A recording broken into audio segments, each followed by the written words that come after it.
Welcome back. So this is week 3 of our conscious eating cleanse, and I have my guest and friend, Margaret Ohlson.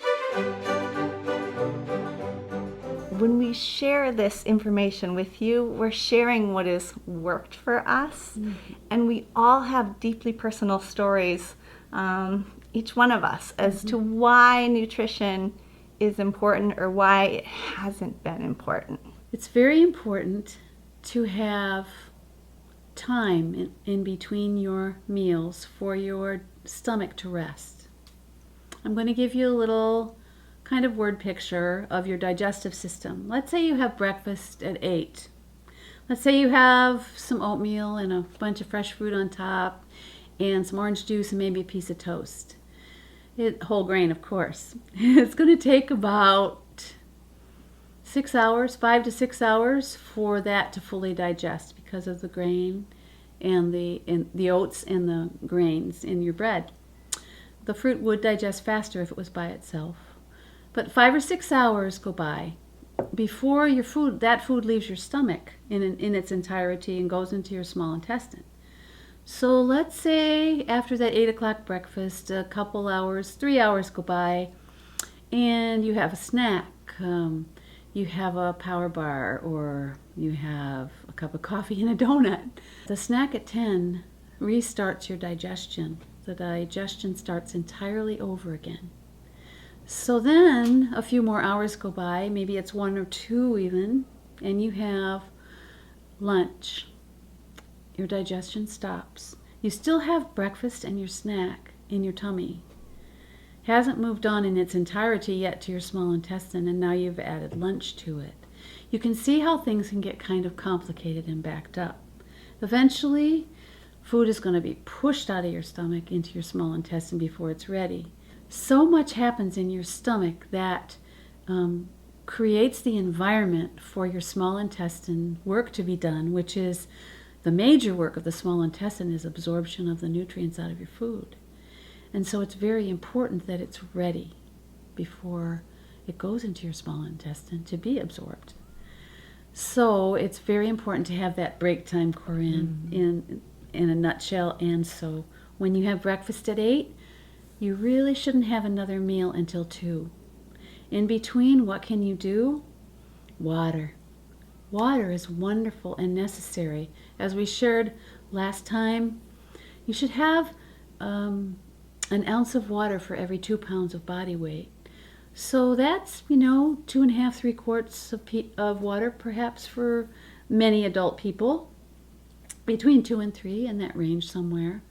And it's best not to drink with your meals because adding a lot of liquid of any kind with a meal dilutes the digestive enzymes that are in your stomach, and so that you don't really get the most out of your food. Digestion starts in your mouth. From your mouth to where the food exits your body as waste is called your food tube. And digestion starts in your mouth. There's enzymes. We talk about our saliva glands. If you think about biting into a lemon, you have squirts sometimes, even if you're not biting into the lemon in actuality. So digestion starts in your mouth, and you want to help it every step of the way. You should have breakfast like a king, lunch like a prince, and dinner like a pauper.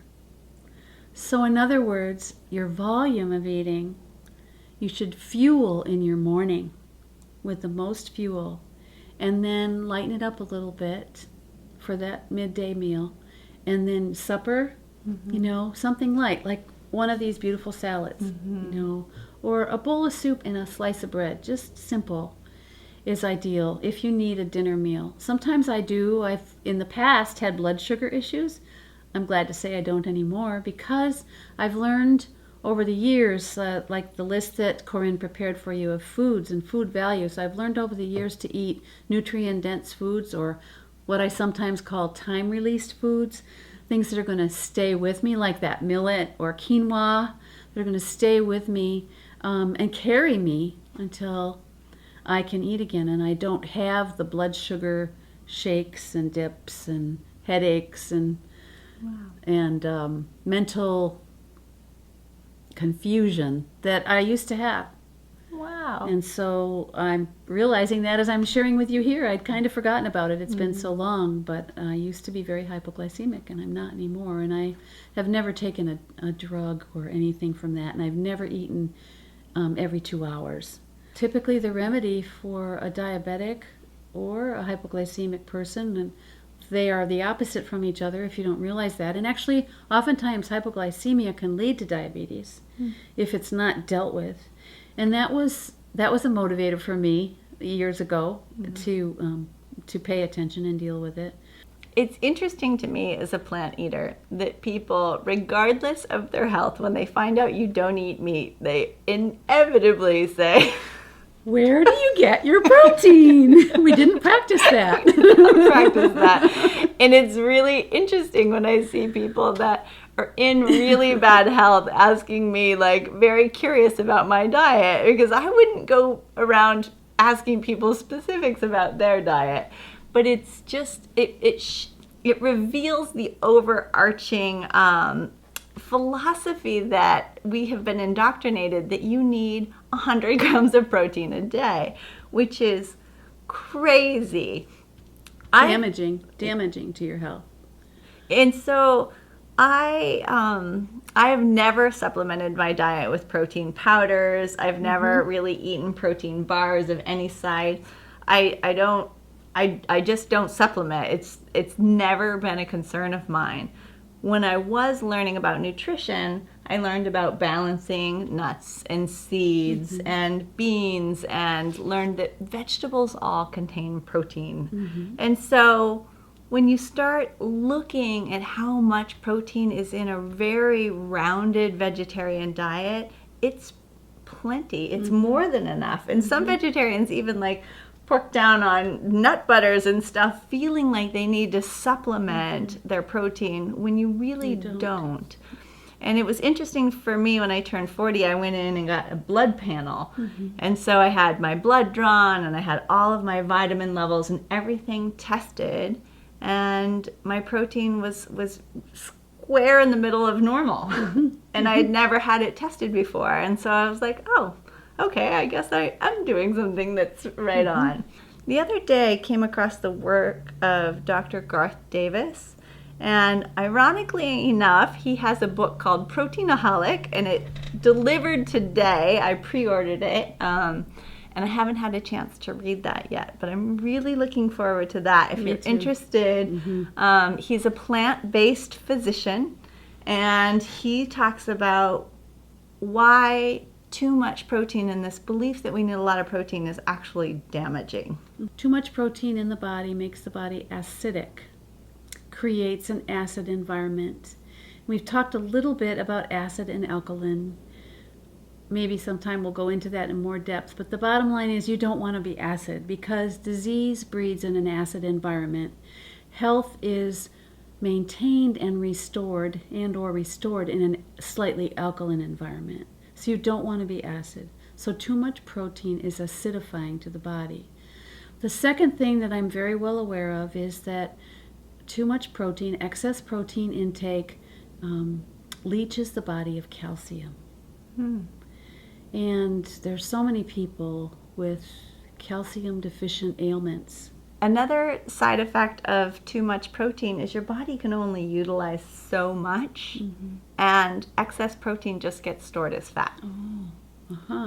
So you gotta listen to your body's wisdom and kind of play around with your diet, because it is not a one size fits all. But it is very important to try something that maybe you've never tried before, because the results are often surprising. So Margaret brought these beautiful salads for us, but what I want to share with you is the dressing that she brought. Now this is a sunflower-based dressing, made only with whole foods. So what is in this? Well, to be very exact, the batch is 2 cups of water, 1.5 cups of raw sunflower seeds, which you could certainly take time to soak before you put them in the water. Scant 2/3 cup of fresh lemon juice, some onion, garlic granules, and some salt. That's all. It's so delicious. It tastes like sour cream. It's this rich, creamy, tangy. It's so yummy. So there's no vinegar, there's no oil, and it makes the most delicious dressing for salads. I'm sure it'd be just as good on baked potatoes. It's very good on baked potatoes. So if you think about dressings on the days that you're eating just raw foods, think outside the box. Apples can be blended up for a base for a dressing. Onions, celery, Avocado, and peppers, bell peppers. Oh, yum. That'll be good. Yeah, and so you can use whole plants in ways that you would traditionally use condiments or something that wasn't really clean. So there's lots of options for you, and I'll try to get as many recipes up on Facebook and send you over to the recipes that are already on Mother's website. It's mothersmarketplace.net. .net. Thank you for being here, and I will see you next week.